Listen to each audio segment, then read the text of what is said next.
நம்முடைய காலகட்டத்தில் நாம் எதிர்பார்த்திராத பல விஷயங்கள் நமக்கு இந்த காலகட்டத்தில் கிடைக்கின்றனவா? நான் இன்றைக்கு உங்களுக்கு 5 விதிகளை சொல்லித் தருகிறேன்.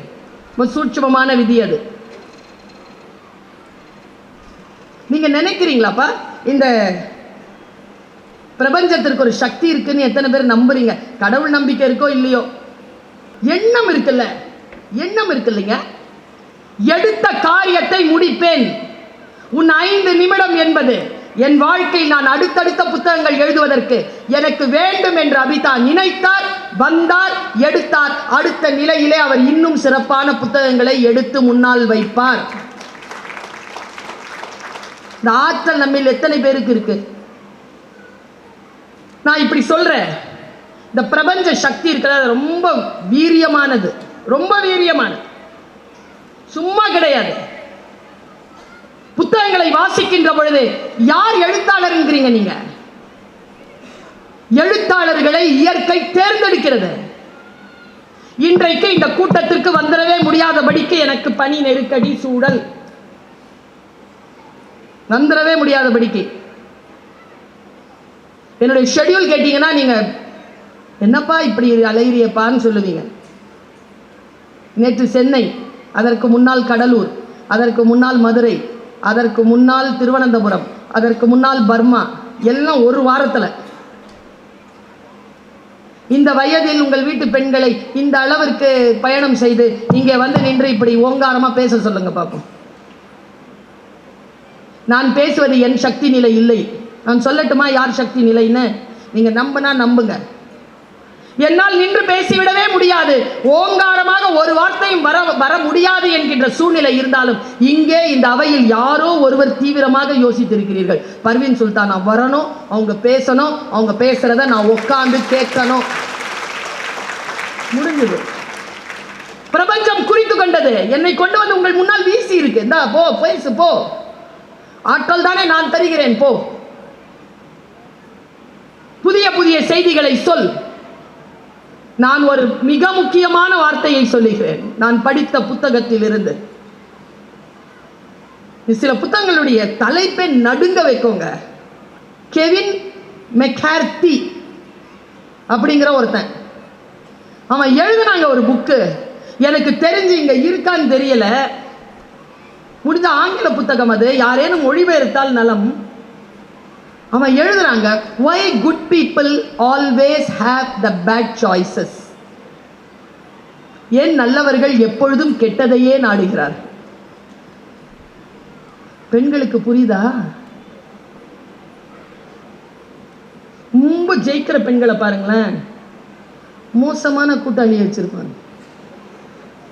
புத்தி அப்படி இருக்கும், சூப்பரா இருக்குங்க. ஜெயலலிதா அம்மாவே நான் அதில் சேர்த்துக்குவேன். சூப்பருங்க. அவங்க யார் கூட இருந்தது? யாரை கூட வைத்திருக்க வேண்டும்? நல்லவர்கள், வெற்றியாளர்கள் யாருடன் இருக்க வேண்டும் என்று அந்த புத்தகம் சொல்லுகிறது. 18 எபிசோட் முடிஞ்சா கடந்துருங்க. 33 மாதங்கள் சிறையில் இருந்த ஒருவன், சிறையில் இருந்த ஒருவன் தான் செய்த குற்றத்திற்காக சிறையில் இருந்தான். அவன் எழுதுகிறான் முன்னுரையில், நான் இந்த சிறை தண்டனையை அனுபவித்தது நான் செய்த குற்றத்திற்காக, ஆனால் அந்த குற்றத்தை செய்யாமல் இருப்பதற்கான அத்தனை வாய்ப்புகளும் என்னிடத்தில் இருந்தன, ஆனால் நான் அதை தேர்ந்தெடுக்கவில்லை. இப்படி எழுதுறாங்க. அவன் எழுதுறதுல ரொம்ப எனக்கு பிடிச்சது என்ன தெரியுமா? Blind spot. புத்தகம் என்னை இழைத்து கொண்டு சென்று ஆதி சிந்தனையில் நிறுத்துகிறது. மனிதன் எதற்காக தோன்றினான்? அவன் நாகரீகமானவன், அவன் மொழி அறிந்தவன், அவன் கவிதை தெரிந்தவன், அவன் வார்த்தைகளை புரிந்து கொள்ளுகின்றவன்.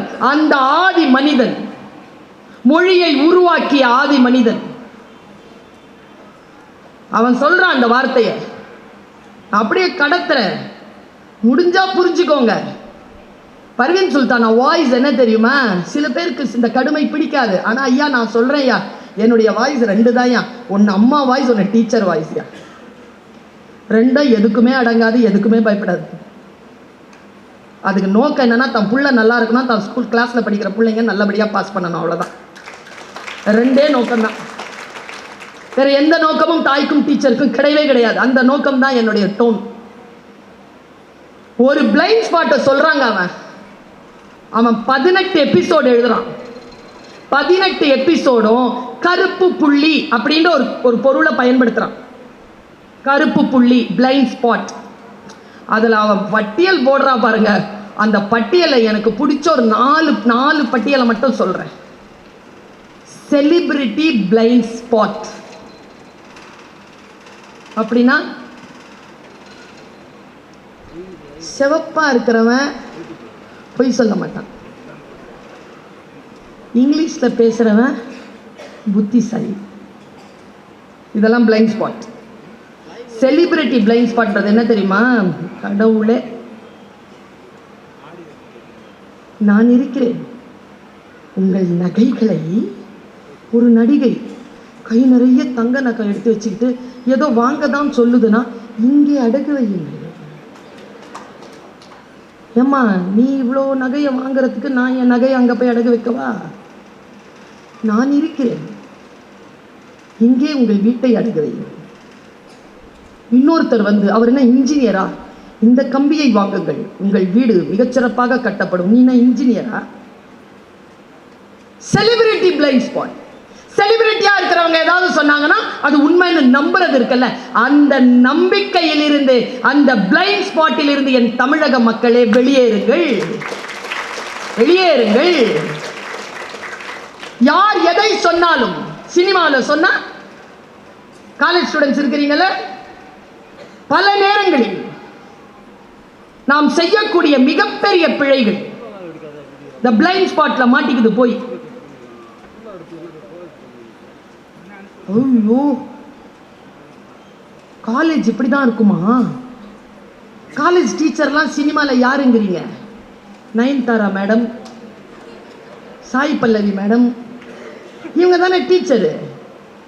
ரியல் லைஃப்ல யாரு டீச்சரு? இதை நான் தான் டீச்சர் ரியல் லைஃப்ல. அது ரீல், இது ரியல். ரியல் நான் உண்மையாவே டீச்சர். எனக்கு தெரியும் 17-18 வயசு குழந்தைகளுடைய அறிவு ஏன் தடுமாறுகிறது. அதை தழும்பாமல் காப்பாற்றி அடுத்த தலைமுறைக்கு அவர்களை ஏற்றுவது என்பது ஒரு ஆசிரியருக்கு எவ்வளவு பெரிய கடமை என்பதனை உணர்ந்து நான் இங்கே பேசிக் கொண்டிருக்கிறேன்.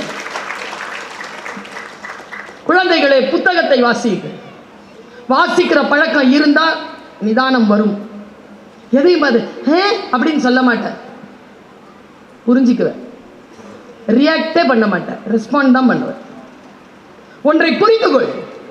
செலிபிரிட்டி பிளைண்ட் ஸ்பாட் எடுத்துட்டு மனசுல இருந்து. அடுத்தது இருக்கு பாருங்க, ஜெனராசிட்டி பிளைண்ட் ஸ்பாட். பாவம் எல்லாம் பண்ணிட்டு எல்லாத்தையும் கொண்டு போய் சர்ச்சிலேயோ மசூதியிலையோ கோயில்லையோ கொடுத்துட்டா பாவம் போயிடும். ஜெனராசிட்டி. ஒரு குழந்தை கல்யாணம் பண்ணி வச்சிடலாம், ஒரு குழந்தைக்கு படிப்பு சொல்லி கொடுத்துடலாம், ஒரு குழந்தைக்கு நல்லது செஞ்சா ஜெனராசிட்டி பிளைண்ட் ஸ்பாட். இந்த கோயிலுக்கு இது செய்ய வேண்டும், அந்த சர்ச்சுக்கு அதை செய்ய வேண்டும், இந்த பைத்துல் மாலுக்கு இவ்வளவு கொடுக்க வேண்டும் என்றால் உன் பாவங்கள் மன்னிக்கப்படுமா?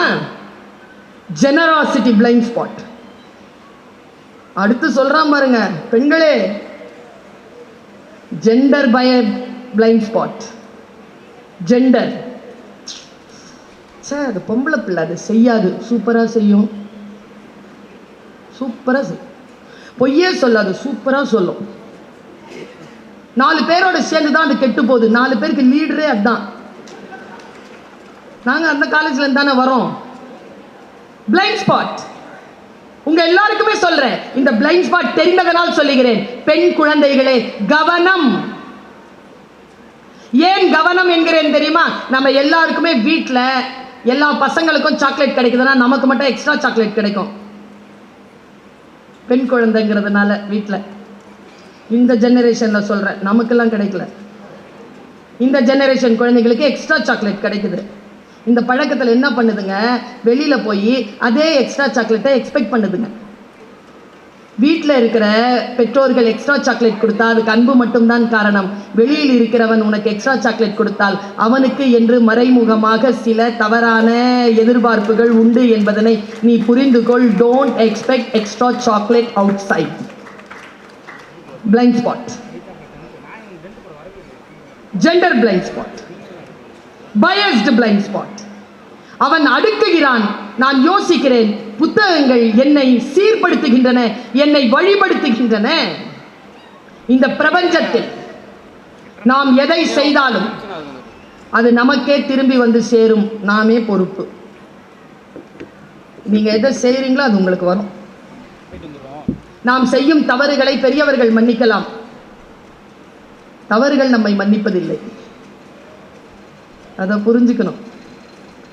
பிரபஞ்சத்தில் நாம் எதை செய்தாலும் அது நமக்கு திரும்பி வரும். ஆதி செய்தி. இரண்டாவது, வாழ்வில் எதுவும் அதுவாக நடப்பதே இல்லை, நாம் தான் நடத்தி காட்ட வேண்டும். எல்லாம் மேல இருக்கிறோம் பார்த்துமா, நாம் தான் நடத்தி காட்ட வேண்டும். மூன்று, சிலவற்றை ஏற்றுக்கொண்டால் மட்டுமே மாற்றம் நிகழும். மூன்றாவது விதி, நாம் மாறும்போது நம்மை பின்பற்றி நம் வாழ்வும் மாறும். நம்புகிறீர்களா? ஒரே மாதிரியா நீங்க இருந்தீங்கன்னா உங்க வாழ்க்கை மாறாது. கொஞ்சம் உங்களுடைய வாழ்க்கையை நீங்க கொஞ்சம் மாத்திக்கணும். அப்படி மாத்திக்கணும்னா கொஞ்சம் அறிவு மேம்படணும். அறிவு தானா மேம்படாது. அறிவுக்கும் கல்விக்கும் இருக்கிற வித்தியாசத்தை சொல்லவா? இன்னைக்கு காலையில கூட மாபெரும் தமிழ் கனவுல ஒரு பொண்ணு கேட்டா ஏன் படிக்கணும்னு. திக்குன்னு ஆயிடுச்சு எனக்கு. இதை ஏன் அந்த பாப்பா கேட்குது தெரியுமா? அவர் அப்பாவுக்கும் அவங்களுடைய தாத்தனுக்கும் கல்வி மறுக்கப்பட்டது. அதனால தான் அவன் கேட்கிறா. பரம்பரையாக கல்வியை பெற்றுக்கொண்டு வருகின்ற எந்த ஒரு தலைமுறையை சார்ந்த குழந்தையும் நான் ஏன் படிக்க வேண்டும் என்று கேட்கவே கேட்காது. ஏனென்றால் அதற்கு படிப்பதனால் வருகின்ற அதிகாரத்தின் பலன் தெரியும். நாம் அந்த அதிகாரத்தின் பலன் தெரிந்து கொண்டால் நம் பேரன் அதை கேட்க மாட்டான், ஏன் படிக்க வேண்டும் என்று கேட்க மாட்டான். படித்தால் தான் இந்த பூமியில் தலை நிமிர்ந்து வாழ வேண்டும் என்கின்ற ரகசியத்தை அவன் நம் மூலமாக தெரிந்து கொள்வான். எல்லாவற்றையும் நான் தான் நிகழ்த்த வேண்டும். தானாக எதுவுமே நிகழாது. அடுத்து சொல்லுகிறேன். நேற்று, இன்று, நாளை மூன்றும் ஒன்றுக்கொன்று தொடர்புடையது. ஒன்றை வெட்டிவிட்டு இன்னொன்று உங்கள் கையில் கிடையாது. இந்த 5 விதிகளை நீங்கள் மனதில் எடுத்துச் செல்லுங்கள். கவலையை வெற்றி கொள்ள தெரியாதவர்கள் இளமையிலேயே இறந்து விடுகிறார்கள். 45, 42, 50 திடீர்னு இறந்துடுறாங்க. ரொம்ப யோசிச்சு பார்த்தா கவலைகளை வெற்றி கொள்ள தெரியாதவர்கள். இதை சொல்லுகிறார் உளவியல் நிபுணர் டாக்டர் அலெக்ஸ் கேரல். கவலைகளை எப்படி எதிர்கொள்வது இதோ சொல்லி தருகிறேன். இங்க நம்ம கவலைப்படாம இருக்கணும் அப்படின்னாலே அதுக்கே பெரிய பயிற்சி எல்லாம் வேணும், யோக பயிற்சி வேணும். ஏன்னா நம்மளை கவலையோட பார்க்கறதுக்கு தான் இந்த உலகம் விரும்புது. நாம சிரிச்சிட்டு இருந்தா அவங்க உம்முனாயிடுறாங்க. நீங்க என்ன நினைக்கிறீங்க? நான் ரொம்ப கவலையா இருக்கும்போது ஒரு வேலை செய்வேன், சொல்லி தரவா? சரவணகாந்த் பார்க்குறாரு, உளவியல்ல கொஞ்சம் ஆர்வம் இருக்கிற ஆளு. சொல்லி தரவா? சாக்லேட் இருக்குல்ல, ஸ்வீட்டு, அதை சாப்பிட்டீங்கன்னா ஸ்ட்ரெஸ் குறையும். அதனால தான் நம்ம ஜெயிக்கும் பொழுது அடுத்தவங்களுக்கு ஸ்வீட் கொடுக்கறது. நாம ஜெயிச்சுட்டா அடுத்தவன் ஸ்ட்ரெஸ் ஆயிடுவோம். அதனால ஸ்வீட் கொடுக்குறோமா? இந்த சகோதரி ஒரு ரகசியத்தை சொல்லி தருகிறேன். வெற்றி பெற்றால் அடுத்தவர்களுக்கு ஸ்வீட் கொடுங்க, தோத்துட்டீங்கன்னா நீங்க சாப்பிடுங்க. நான் சாப்பிட்டுருவேங்க. ரொம்ப சோகமா இருந்தாலும் ஒரு ஸ்வீட்டை வாங்கி வாயில போட்டுருவேன், ஒரு வாழைப்பழமாவது சாப்பிட்டுருவேன் நான் எனர்ஜிக்காக. செத்துவங்க இல்லைன்னா நம்மளை செத்துறணும்னு நினைக்கிற ஆட்கள் நிறைய பேர் கூடவே இருக்குதுங்க, தெரியுமா? இல்லையா? இருக்குதுங்க. சொல்றதுல என்ன பயங்கிற? நல்லா தானே ட்ரெஸ் பண்ணிட்டு வந்திருக்க.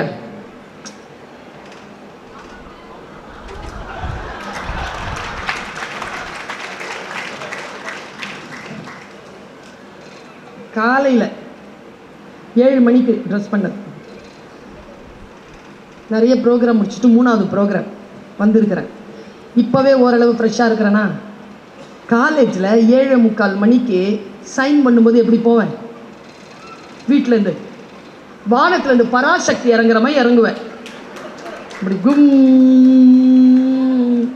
அப்படி வந்து கார் கதவை திறந்து பயோமெட்ரிக்ஸ் வச்சு கையெழுத்து போட்டு உள்ளே போய் கேபினில் அப்படி உட்காந்து கஞ்சி கலையத்தெல்லாம் எடுத்து வச்சுட்டு அட்டண்டன்ஸ் அது இதுன்னு எடுத்து வச்சுட்டு ஃப்ரெஷ்ஷாக உட்காருவோம். பாருங்களேன், ரிட்டையர்ட் ஆகிட்டாங்க அந்த டீச்சர், எங்கள் டிபார்ட்மெண்ட்டில் இருந்தாங்க. Parveen, yes ma'am. என்ன டல்லாக இருக்கிற? உங்களுக்குமா? வீட்டில் ஏதாவது பிரச்சனையா? அந்த ஆள் தான் கொண்டு வந்து ட்ராப் பண்ணியிருப்பார். சாயந்தரம் வெளியில் ஷாப்பிங் கூப்பிட்டு போகிறேன்னு சொல்லிட்டு போயிருப்பார். வீட்டில் ஏதாவது பிரச்சனையா? நம் முகத்தில் ஒரு கவலையின் ரேகை வந்தவுடன் அவங்க அப்பாடா சார். இந்த உலகத்தில் இருக்கிறோம் நாம. இந்த உலகத்தில் கவலைப்படாம எப்படி இருக்கிறது? நான் 2 முக்கியமான அந்த மரத்துக்கு கிட்ட கொண்டு போய் உங்களை நிறுத்திட்டு இளைப்பாருங்கள்னு சொல்லிட்டு போயிடுறேன். இந்த மரத்தை காப்பாற்றிக்கோங்க, இளைப்பாருங்கள்னு சொல்லிட்டு போயிடுறேன். பாருங்க, 2 விஷயம். கிளாரா அப்படிங்கிற ஒரு பெண், அவ வந்து ரெட் கிராஸ் ஏற்படுத்தினவ. 97 இயர்ஸ் அவ உயிரோட இருந்தா. பேரழகி. எப்போ? 97லயே. வயதானவர்கள் அழகாக இருப்பதை பார்த்திருக்கிறீர்களா? நம்ம ஊர்ல குறைவு. ஏன்னா இந்த மாதிரி டிபார்ட்மெண்ட்ல வேலை செஞ்சுட்டு, இந்த மாதிரி வீட்டில் இருந்துக்கிட்டு, இந்த மாதிரி ஊர்ல சுத்திட்டு இருந்தோம்னா எப்படி 50 வயசுல 60 வயசு மாதிரி தெரியும், 60 வயசுல 72 வயசு மாதிரி தெரியும். எல்லாம் பிடிச்சி உருவி விட்டுருவாங்க. கிளாரா 97 வயதில் இளமையுடன் அழகாக இருந்தால். அவளிடத்தில் கேட்டார்கள், உங்கள் இளமையின் ரகசியம் என்ன? நான் படிக்கிறேன் இறையன்புவனுடைய புத்தகத்தில். இறையன்பு இந்த தகவலை தருகிறார். அது ஒரு சொற்களஞ்சியங்க. அந்த மனிதர், அவருடைய இலக்கியத்தில் மேலாண்மைன்னு ஒரு புக் இருக்கு, மூளைக்குள் ஒரு சுற்றுலான்னு ஒரு புக் இருக்கு, போர்த்தொழில் பழகுன்னு ஒரு புக் இருக்கு, வைய தலைமைக்கொள்னு ஒரு புக் இருக்கு. முடிஞ்சா கடந்துருங்க, படிச்சு தகவல்கள் கொட்டி தீர்த்திருப்பான் மனுஷன். என் குரு அவர் சொல்றார், கிளாரா சொன்னாள், நான் கவலைகளை நினைவில் வைத்திருப்பதில்லை. யாராவது அதை நினைவுபடுத்தினா கூடவே இருக்குமே. இன்னைக்கு எங்க வீடு ஏலம் போன நாள் இல்லை, மறந்து இருக்கிறேன்ல, நல்லா தானே இருக்கிறேன். நான் நினைக்கிறேன் இந்த ஏப்ரல் மாசத்துல தான் நீங்க டிவோர்ஸ் வாங்கினீங்கன்னு. இன்னும் உனக்கு இப்போ உங்க தம்பி செத்த நாள் வருதுல்ல, 2 வாரத்துலயோ, அது 2 வாரத்துக்கு அப்புறமா வருதியா? செத்து 13 வருஷம் ஆயிடுச்சு. ஐயா, இப்போ கவலைகளை அப்படியே நினைவில் வைத்துக் கொண்டு நம்மை நாசம் செய்யும் உலகம். கிளாராவிடம் கேட்டார்கள், நான் துயரங்களை துக்கங்களை மறந்து போகிறேன். கிளாராவிடம் கேட்டார்கள், அதை நினைவுபடுத்தினால் என்ன செய்வீர்கள்? கிளாரா சொன்னால், நான் அதை மறந்து போனதை நினைவுபடுத்திக் கொள்வேன். அதை நான் மறந்துட்டேயா. நமக்கு நாமளே சொல்லிக்கணும்ல மேடம். நான் இன்னைக்கு ஒரு மந்திரத்தை சொல்லிட்டு போறேன். நாடி மந்திரம் பிடிச்சி வச்சுக்கோங்க. 45 வயது கடந்து விட்டது எனக்கு. 40 ஆண்டு காலமாக இந்த உலகத்தை புரிந்து புரிந்து புரிந்து புரிந்து வந்து ஒரு இடத்தில் நிற்கிறேன். என் அனுபவங்களே ஒரு புத்தகம் தான், அதுவே ஒரு ஆதிமரம் தான். அந்த ஆதி மரத்தின் கீழே உட்கார்ந்து ஒரு மந்திர சொல்லை சொல்லிவிட்டு போகிறேன். ஒரே ஒரு மனிதர் தான் இந்த உலகத்தில் உங்களை காப்பாற்ற முடியும், அது உங்களுக்கு நீங்கள் மட்டுமே. The only person under the sky will help you is you. உன்னை விட உன்னை மற்றவர்களால் காப்பாற்றி விட முடியாது. உனக்கு தெரியும் உன் பலவீனம் என்ன, உன் பலம் என்ன, நீ எங்கே தோற்கிறாய், எங்கே ஜெயிக்கிறாய். எல்லாவற்றையும் அடுத்தவர்களிடத்தில் காட்டுவது அல்ல.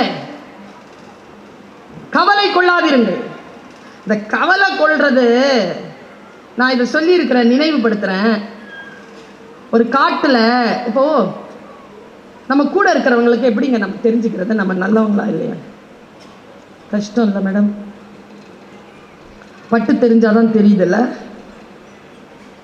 புரிஞ்சுக்கோங்க, புரிஞ்சுக்கிறதுக்காக சொல்றேன். எப்படி புரிஞ்சுக்கிறது? நான் யாருக்கிட்டையும் சொன்னதில்லை இது வரைக்கும், யூடியூப்ல வந்ததில்லை. எங்க அம்மா கல்யாணம் ஆகிறதுக்கான முஸ்தீபுகளில் எங்கள் குடும்பம் ஈடுபட்டிருந்த போது என்னுடைய கல்யாணத்தை நிச்சயம் செய்ய வந்தவர்களிடம் என் தாயார் சொன்ன சொல் இன்னைக்கும் எனக்கு ஞாபகம் இருக்கு. என் பிள்ளை பொறுமைசாலி, ஆனால் அதே சமயத்தில் புத்திசாலி. எங்கள் அம்மா என்னுடைய பயோடேட்டா கொடுக்குறாங்கங்க. ஒரு பெண்ணை பெற்றவள் பாருங்களேன், 25 வருஷத்துக்கு முன்னால் இப்படி கொடுத்துருக்க முடியுமா? சொல்றாங்க,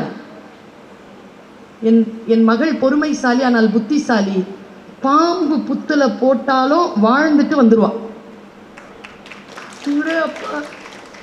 அம்மா சொன்ன சர்டிபிகேஷனுங்க. நான் அப்படியான்னு எனக்கு தெரியாது, ஆனால் என் அம்மா அப்படி நம்பினார் என்னை.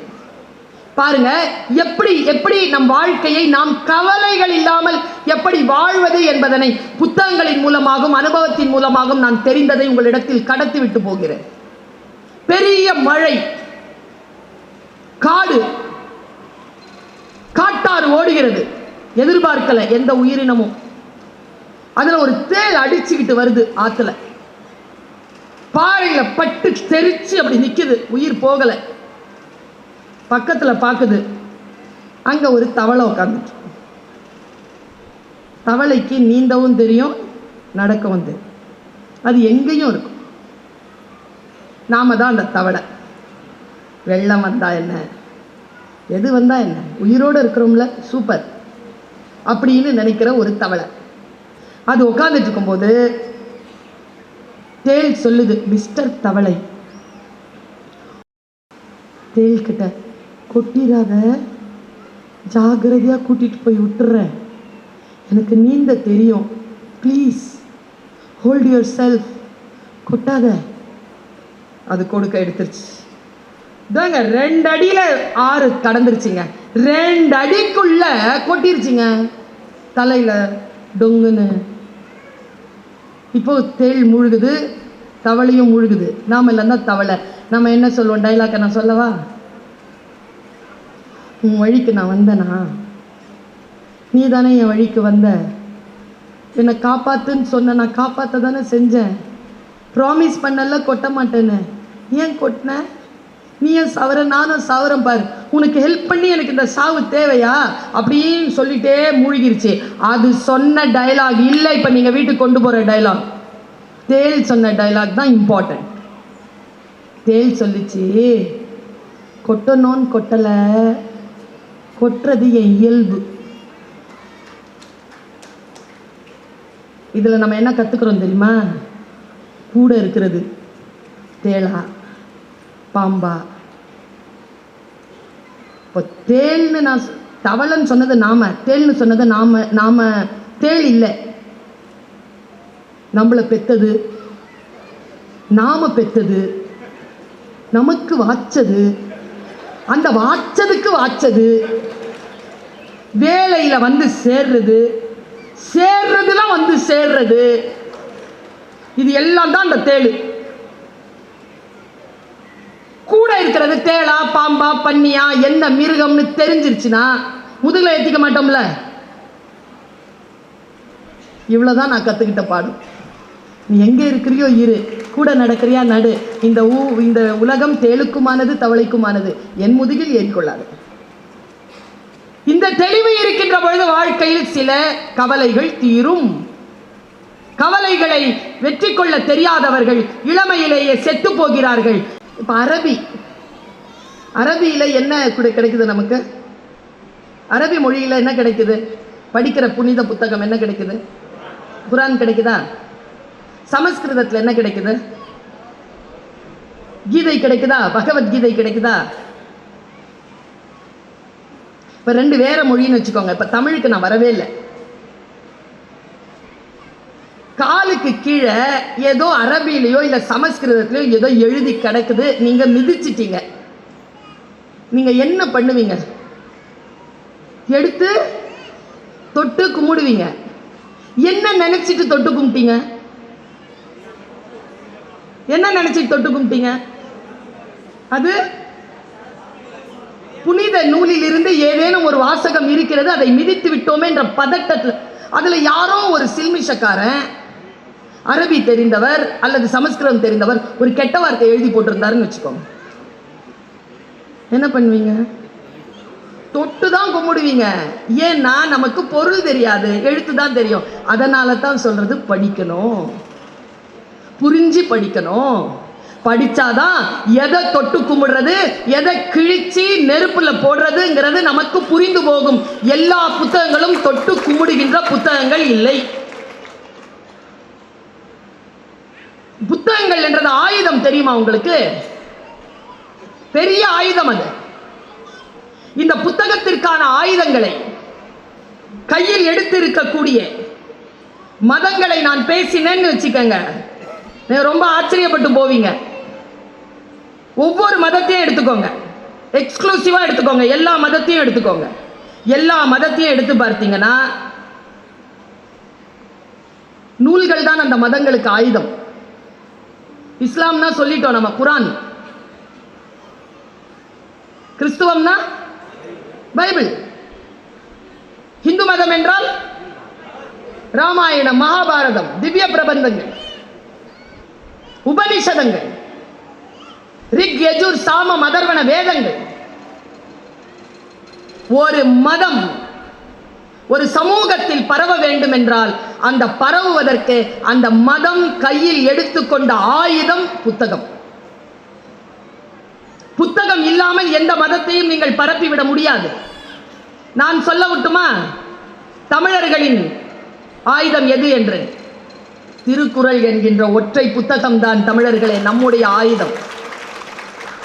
நாம் எந்த மதத்தை சார்ந்தவர்களாக இருந்தாலும் தமிழர்களாக இருக்கிறோம் என்றால் இந்த ஆயுதத்தை நாம் கையில் எடுத்துக்கொள்ள வேண்டும்.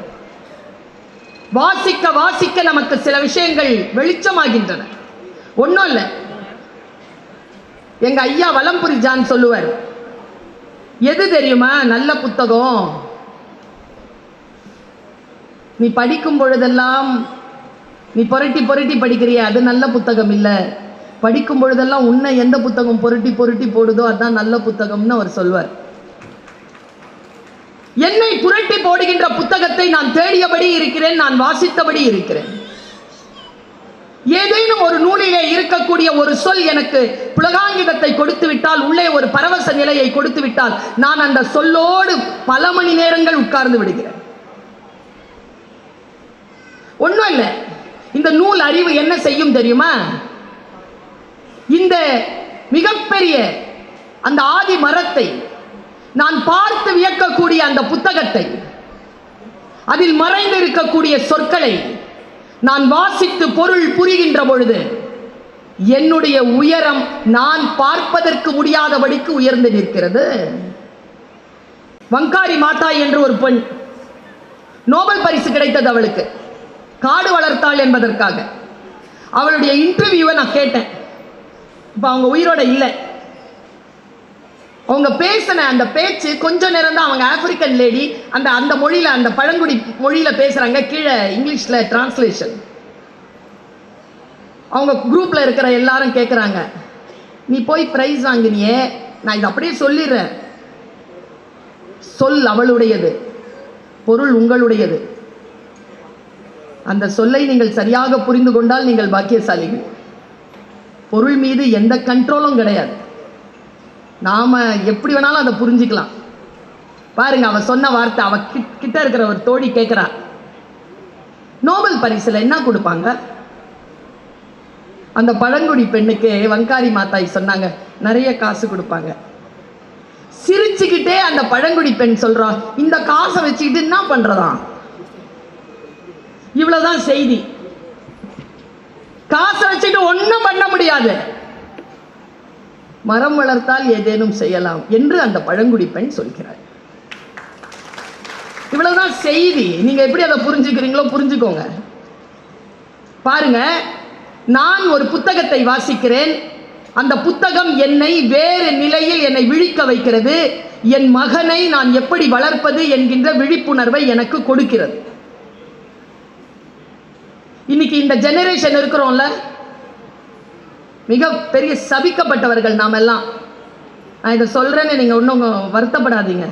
நாம தான் ஏன் பெரியவங்க பேச்சை கேட்ட கடைசி பரம்பரை. இன்னொரு சோகம் என்ன தெரியுமா? இந்த நண்டு வாண்டு சிண்டு பேச்செல்லாம் கேட்க தொடங்கி இருக்கிற முதல் தலைமுறை. இது பேச்செல்லாம் இந்த வயசுல இருக்கும்போது நம்ம அம்மா அப்பா கேட்பாங்களா சார்? 3G 4G 2G எல்லாம் இல்லாம எப்படிமா இருந்த? மாதாஜி பிதாஜி குருஜி எல்லாம் இருந்தாங்க. இப்போ அவங்க எல்லாம் இல்லை. எப்படிமா கனெக்ட் ஆவீங்க? ஒரு அறை போதும், எல்லாம் கனெக்ட் ஆயிடும். இன்னைக்கு இல்லையே.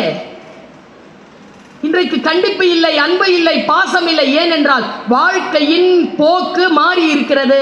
அடிப்படை வசதிகளே ஆடம்பரமாகிவிட்டன. இந்த நேரத்தில் நிதானமாக உட்கார்ந்து ஒரு புத்தகத்தை படிக்கும் பழக்கம் இல்லாமல் போய்விட்டது. ஒரு 10 வயசு வாண்டு ஒரு புத்தகத்தை வச்சு படிச்சுட்டு இருக்கு. எங்க வீட்டு ஃபர்ஸ்ட் ஃப்ளோர், நாங்கள் செகண்ட் ஃப்ளோர். ஃபர்ஸ்ட் ஃப்ளோர்ல காலை நீட்டிக்கிட்டு 10 கூட இருக்காது, அதுக்கு 4ஆம் கிளாஸ் படிக்குது, படிச்சுட்டு இருக்கு.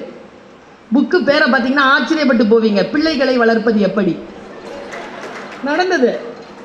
அவங்க அப்பா வாங்கி வச்சிருக்கிறாரு அந்த புக்கை. இது வெளியில வந்து படிக்குது. நான் கேட்டேன், ஏ ஃபைசா என்ன படிக்கிற? தெரியல. பிள்ளைகளை வளர்ப்பது எப்படின்னு படிச்சு. நீ படிச்சு என்ன பண்ண போற? எங்க அம்மா அப்பா இதுபடி என்னை வளர்க்குறாங்களான்னு பார்க்குறேன்.